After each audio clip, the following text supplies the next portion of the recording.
মেয়ের মার্চের 9 তারিখ থেকে এক্সাম ফাইনাল স্টার্ট হবে, যার কারণে শুক্রবার দিন হয়েই ছুটি পড়ে গেছে।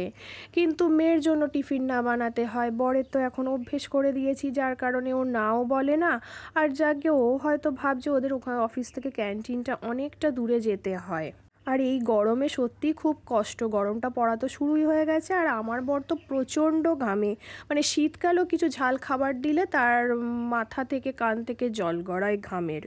শাশুড়ি বলতেন যে ও নাকি ক্লাস 11-12 থেকেই স্কুলে টিফিন নিয়ে যাওয়া বন্ধ করে দিয়েছে। মানে টিফিন নিয়ে যাওয়ার অভ্যাসটাই ওর মধ্যে ছিল না। ফিরে এসেছে সেটা করোনা টাইমে, ওই 2টি বছর। আর তারপর এখন কদিন বেশ ঘন ঘনই একটু আধটু শরীরে ট্রাভেল দিচ্ছে, যার কারণে টিফিনটা রেডি করে দিলে বারণও করছে না। তবে ওর একদমই অপছন্দ ভাত আর শুকনো রুটি। ওকে একটু ঘিয়েতে অবশ্য রুটিটা ভেজে দিলে বা ঘি মাখিয়ে দিলেও ও তাতে কিন্তু বেশ আরাম করেই খেয়ে নেয়। তো এখন মোটামুটি আজকে এই সাবুর পোলাওটাই করে দিয়েছি। বেশ অনেকক্ষণ হেলদি থাকবে, প্রচুর সবজি নাট সব কিছুই দেওয়া আছে। আর তার সাথে আধখানা আপেল, আধখানা লেবু আর একটা ওর পছন্দের তালশাঁস সন্দেশ। এতেই আশা করছি পেটটা ভরে থাকবে। তার উপর তো অফিসে কন্টিনিউ কফি চা মেশিন তো আছেই।